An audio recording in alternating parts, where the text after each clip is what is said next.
טוב, בואו נראה איך בנים ובנות מבלים את הזמן הפנוי. הנתונים די מעניינים. אוקיי, אז הנה כל הפעילויות. ועכשיו בואו נראה איפה הפערים הכי גדולים.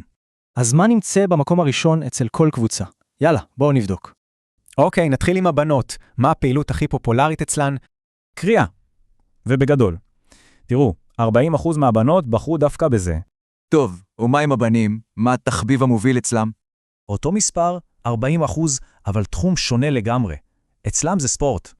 אוקיי, עכשיו בואו נדבר על הפערים הגדולים באמת. איפה הם נמצאים? וואו, תראו את הפער במחשבים. 30% אצל הבנים לעומת 5% בלבד אצל הבנות.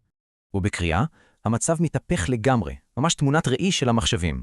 אז איפה כן יש תחומי עניין קצת יותר משותפים? נבדוק.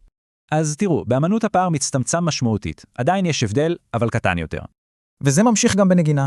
אנחנו רואים פה פער דומה, קטן יחסית. אז מה אנחנו מבינים מכל זה? שההבדלים בהעדפות פשוט ברורים ועקביים. וכל זה מוביל אותנו לנקודה האחרונה, למחשבה. אז ראינו מגמות ממש ברורות בכל 5 הפעילויות שהצגנו כאן. וזה משאיר אותנו עם שאלה אחרונה. האם אפשר לשנות את הנתונים האלה, ובאיזה תחום כל אחד ואחת היו מעדיפים לעסוק?